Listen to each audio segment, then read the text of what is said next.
Ladies and gentlemen, from Hard Rock Live at the Seminole Hard Rock Hotel and Casino in Hollywood, Florida, our next bout is brought to you by BYB Extreme and Karma Coin.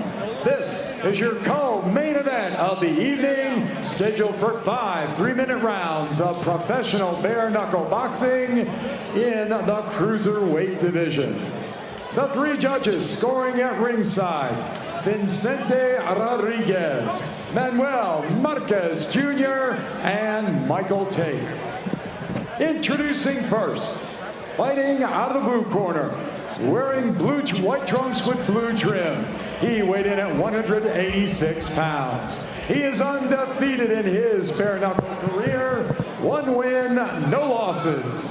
Originally from Natal, Brazil, now fighting out of Cape Coral, Florida, here is Sergio, the Juggernaut Melo.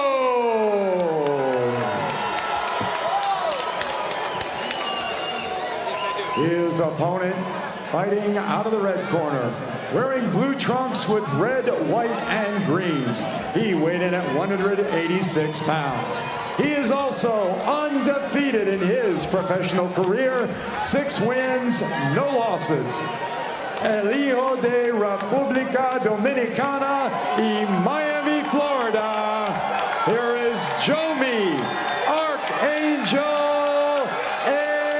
Escoboza. Referee Bill Clancy with the instructions. Bring it in. Bring it here. All right, gentlemen, rules in the back. I want a good, clean fight. Protect yourself. You must obey my commands. Golpes aquí, bueno. Abajo no. Golpes aquí, bueno. Abajo no. Good luck.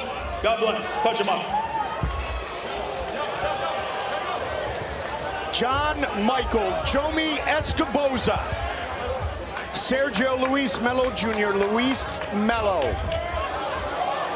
The Brazilian against the Dominican. The winner advances to the finals of our cruiserweight tournament. Here we go.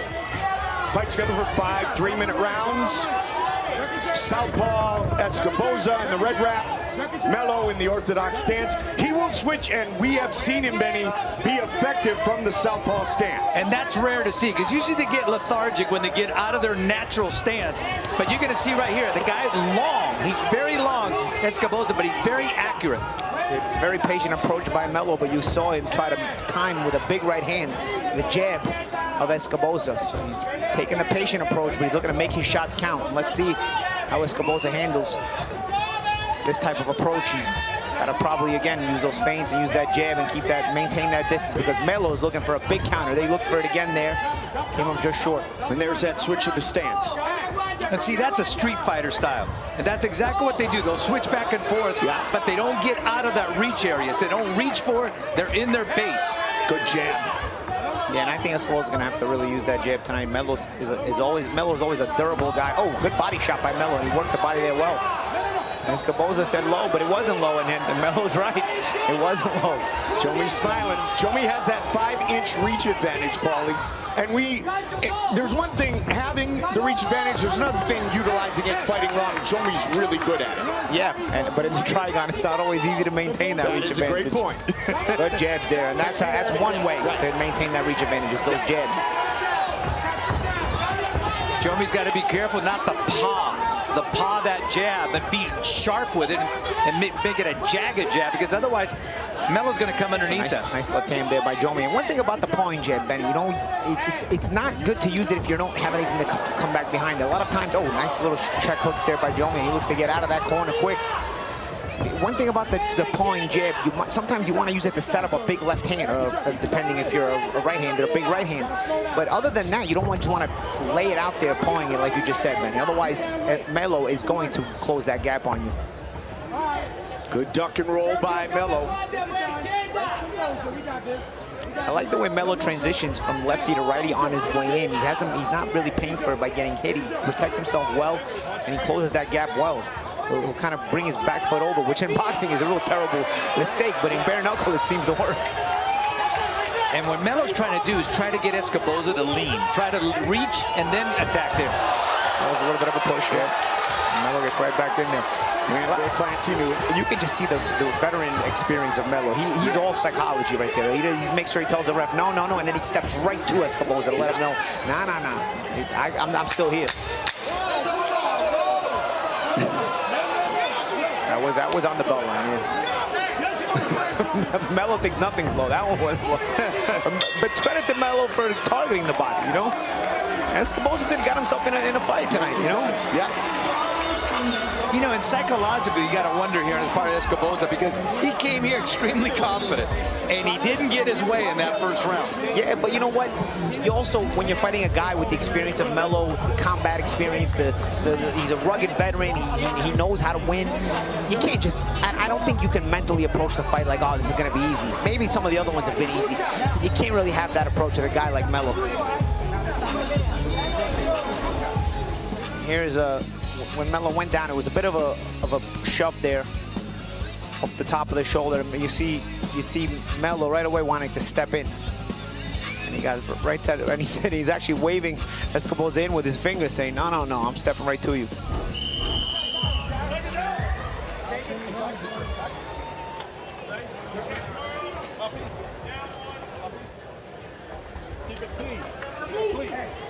Good first round. Fighters biting down on the mouthpiece. Set for round number 2. That's funny. Bill Clancy's showing Melo exactly where that lower area is to punch and not punch. Yeah, he's been grazing it, and a couple of times went straight directly low. So he's got to be careful. I can understand Melo wanting to attack the body. He's the shorter guy, but he's got to be careful not to get points taken away.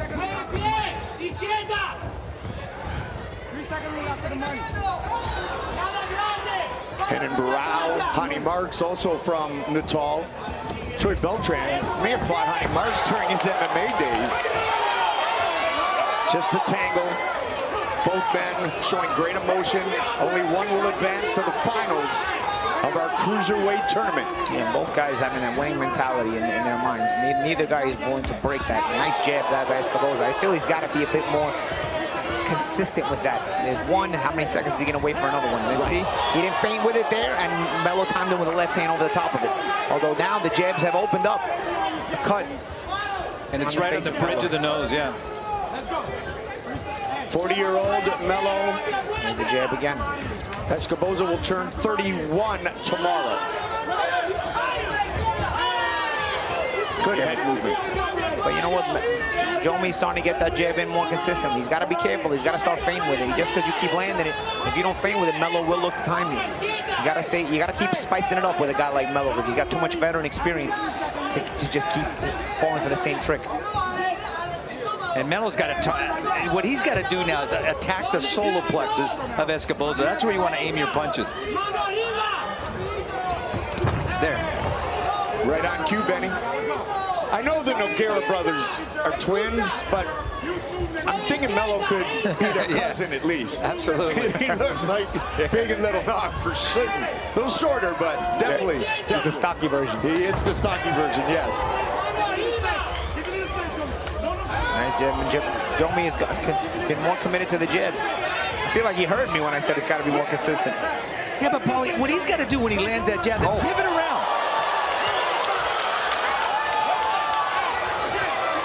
You're saying you want to pivot around, right, Benny? So he lands that jab, Paulie, and then pivot. Pivot and come in from the side. I think he feels like Melo is still very live, and he doesn't want to overcommit to any too much offense. Although if he keeps landing these kind of jabs, he might suck the energy out of Melo enough to keep him there to sit and duck for the follow-up shots after the jab. A good body shot. That was a good body shot. And Jomi nods in agreement. This is the longest fight inside the Trigon for Jomi Escoboza. Melo went to round 3 in his victory over Washington in the quarterfinals.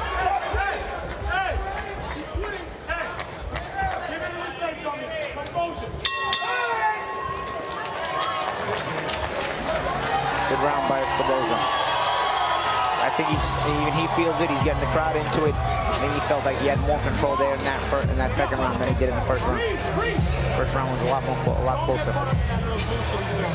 Ever cautious, Escoboza, because he throws that jab and he's not looking to throw anything else behind that. Nah, I think right now what he's looking to do is, I used to use the word domesticate his opponent. He looks to domesticate him first before he can really go for the real big mustard shots. And here's where Melo was down again. Again, it's just a clash of feet there. And sometimes that'll happen, especially with guys changing stances like that so often, you know. That was just basically the feet clashed. And especially when you're in a 22 by 22 by 22 combat surface. exactly. And you know, when you look at that cut right there, Mike, it is right above to the right of the bridge of the nose. So that's going to come down in the eye. Yeah, not in a good place. And he's got to be careful not to catch other cuts, because if he keeps taking jabs the way he did in round 2, other cuts may open.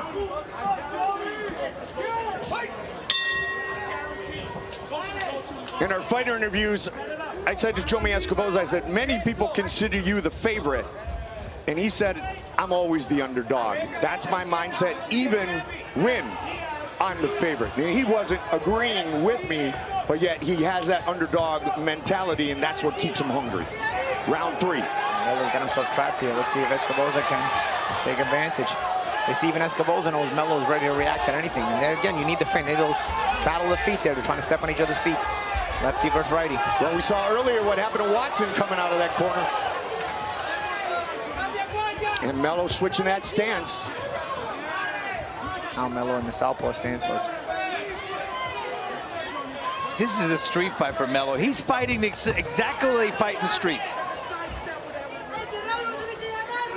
But Jomi's made it more difficult for him with that jab. You know, now he can't close that gap as often as he'd like to be able to do the damage he wants to.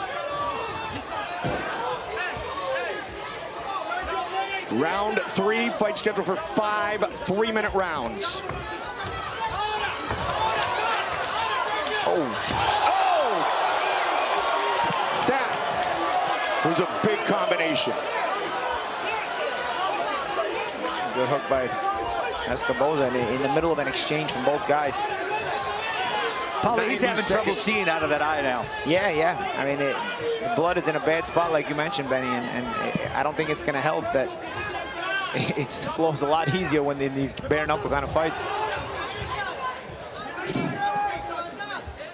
You know, have you noticed how Melo, every time he's about to throw a punch, he wipes his hands off with his trunks, then he throws a punch. He wants to clean him for the landed shot, you know?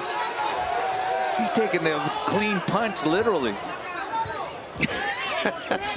See, Melo, watch the battle of the feet, guys. Watch the battle of the feet. They continue to step on each other's feet, trying to keep each other in place for the cross to land. You see, there it is again.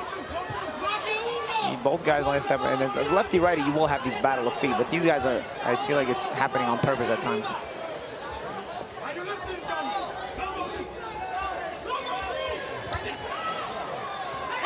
There's that wipe again, yep. Sanitizing, Ben. on a pair of white bloody shorts.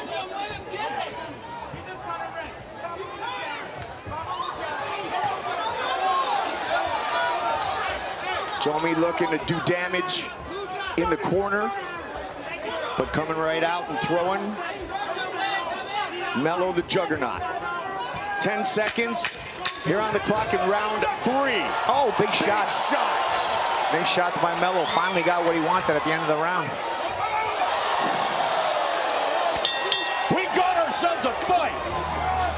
And I felt like another good round by Escoboza, but Melo let him know before going back to the corner, I'm still here, and my mentality has not changed.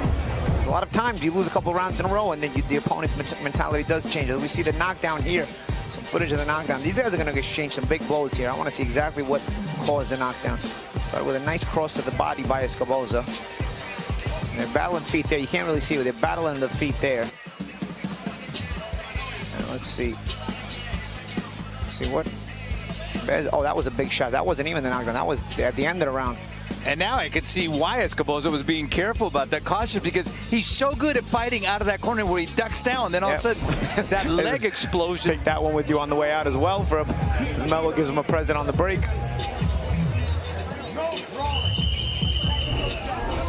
Let's see if we get the knockdown. Well, we got the knockdown. We just didn't see what caused it, but we got the knockdown. Something Conor McGregor might do. Yeah, that's two. That's two. Getting set for the start of round number 4. All right, scorecard-wise, this is a tough one through 3. Well, I think Escoboza's won the last 2. Round 1 was close, though. Round one. But you wouldn't definitively give it to Melo? I wouldn't definitively give it to Melo, Okay. but I wouldn't definitively give it to Escoboza. So you could have a 2-1 fight. I think even though Melo had a nice close to the last round, I think it was more for his own psychology, for his own mental to say, you know, I can still be in this fight. But I think Escoboza controlled most of the round, and he got the knockdown, of course. Right. Benny? Yeah, I scored the first one for Melo and then the last 2 for Escoboza. Okay. And a 10-8 round. It's big. Big swing and a miss by Melo.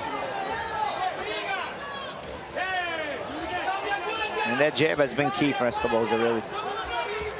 You know, they talked about Melo's great ring IQ or Trigon IQ, yes. and you can see that. I mean, he's got a little trick for everything.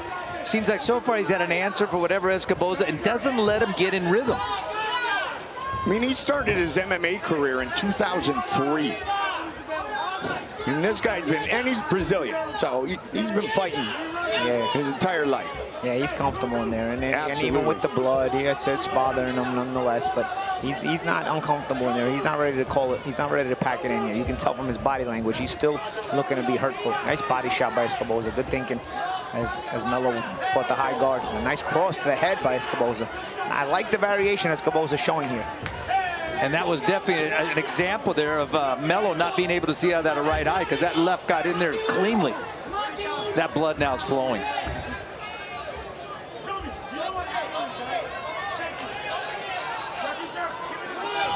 See right here, Melo's got a feint. Oh, big shot. Oh, yeah. Looking for more. Melo definitely has Escoboza thinking. And in his previous fights inside the Trigon, he's been on the gas pedal, on it heavy, Benny, and pretty much the aggressor the entire time. Tonight, not so much. Well, you know what? He's keeping Escoboza honest. You know, even if Escoboza knows he's winning the fight, he knows he's got a live dog in front of him, and he can't just, you know, go for the gusto because he might walk into something. And it's shots like that that remind Escoboza, don't come out of pocket if you do it, keep being smart. Otherwise, you know, this fight could take a bad turn. And Melo's trying these haymakers now, 2-3 in a row. He's got to close the gap a little bit better. He's got to disguise them behind the jab of his own. Well, you know, today is the day Joe DiMaggio got his 56th hit. Melo would just like to get 1 hit. But the thing is, Escoboza's chin is held up because he has taken a couple of good shots from Melo. Oh, that's a good one. The lead left. Turn snap hook, and we are headed to the 5th and final round. And credit to Escoboza. You know, he's not being disheartened by the fact that Melo's not going anywhere. Stars in the house tonight, the beautiful and talented Claudia Trejo, one of the most respected broadcast journalists in the boxing industry for the last 25+ years. A Hispanic woman who has thrived in this male-dominated field, fluent in English and Spanish. She was the first female color commentator in NBA history as a co-host on NBA Max, the weekly show back in the early 2000s, the first female to report on Olympic boxing at the 2004 Olympics in Athens, a regular on DAZN. She loves her boxing and her book Against the Ropes, Sidestep and Find the Courage to Stay on Top of Your Game, is tremendous. And Claudia, multi-talented in many ways, and always there to lend a helping word as well. I remember coming up as a broadcaster and trying to learn things. Yeah. Claudia always had a helpful word to say, and just little tips, you know. She has a way of saying it where you don't feel belittled, you know. Very mature, and obviously her experience, tremendous. She's been in many sports for a reason. She is, she's a veteran. She knows it. Benny, I know you know her. And she was on the call for the Julio Cesar Chavez display against Hector Camacho Jr. and did a great job. And I got to brag a little bit about my boy Anderson Silva. The Spider looked pretty good. He looked Listening good. to Claudia that night was an absolute joy for me. She knows her stuff. And you can tell Senior loves her. All right, 5th round. Who will advance to the finals of our cruiserweight tournament? Boy, this is a testament to both of these guys' physical conditioning. They haven't slowed down at all. 5 rounds of constant motion, throwing punches. They're still right there. Did both you guys give Jomi round 4? Yes, I did. Yeah, I'd say so too. Okay, so you both have a 3-1 Jomi. Yeah, at this point, I feel like Melo needs a knockout to win the fight. Okay. But again, I'm going to give both guys credit for their mentality not breaking here. Both guys have that winning mentality even around 5, regardless. You know, Jomi's not disheartened by the fact that this guy's still there trying to take his head off. And Melo is the fact that Melo is still trying to take Jomi's head off despite being hopelessly behind shows that, you know, he's looking to even score the big knockout win. He's got just over 90 seconds to try to achieve that. This fight could be a 75-round fight. It really could. Well, might as well be. Mr. Bert's in the house, so he might as well be. He just added to his big chapters of history in bare-knuckle boxing. Oh, good cross there by Escoboza on the way in. You see, Melo doesn't give any inch. If he gets inside, even if it's in a clinch, he's got to land a couple of shots any way he can.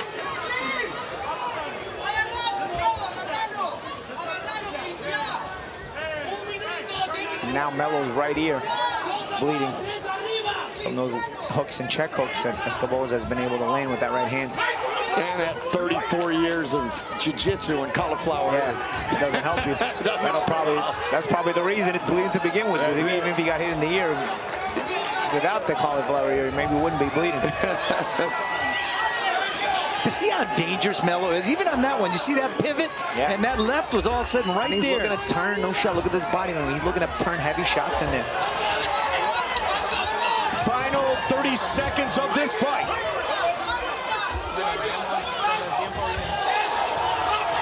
Oh, he got him in a Muay Thai lock there. He's going for it. He knows he needs a knockout. He's going for it. Final seconds. Semi-final number 1 is going to be in the hands of the judges. They go the distance. 2 fights in a row that went the distance. That's Trigon. Crazy, right? Credit to both of these guys. Really well-fought fight. You know, this is what bare knuckle's all about. I mean, there's no clinching, there's no running. You gotta throw. If you're in the Trigon, you better try, you're gonna be gone. You know what? But they didn't just brawl. You know what I mean? It was still a scientific fight nonetheless. So, Benny, you made the point about how skilled, the high fight IQ, and how talented Melo is. To me, what made the biggest statement is how he made Escoboza be more calculated and take less risks because he earned his respect and he earned it very early. Exactly, and of course Escoboza said it doesn't matter what Melo does. I'm gonna do my thing and I'm gonna do it very, very well, and I'm just gonna absolutely just bludgeon him. And in some ways he did, but not to the comfort level that he wanted to. So I think that's a great point, Mike. And I think that Melo, that fight IQ is so important. Every little step, every little movement that he did was something that he was doing to go ahead and make it difficult for Escoboza, and it worked. It absolutely did. I don't think he's going to get the decision, so we'll see. Yep, and the winner of this fight fights the winner of our main event of the evening between Rene Rodriguez and Matt Delanoit. And that main event, the championship fight of our cruiserweight tournament, will come your way Friday, September 10th. Look, he's barely breathing, both of these guys. That's amazing to me. It really is. When you factor in the amount of movement, the physicality of these 5 rounds, and to still be in this condition, I'm telling you, they could fight 75 rounds. I agree. Look at that face. You know, I see my old buddy Joey Beltran here, and I think about Joey Beltran, how tough he was, and I see the face of Melo, and I'm like, same but different. Same but different. And it's still going on. The feud is still going on. Yes, it is. I'm telling you, 75 rounds. Why stop at 5? Let's go 70 more. I mean, we are on our own YouTube channel, Benny. We don't. All right, let's get it up to Bob.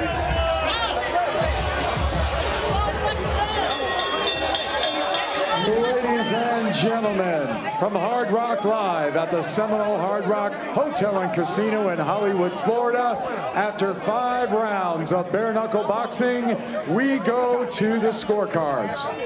Judge Manuel Marquez Jr. scores the bout 50-49. Judges Vicente Rodriguez and Michael Tate both score the bout 49-45. For the winner, by unanimous decision, Jomi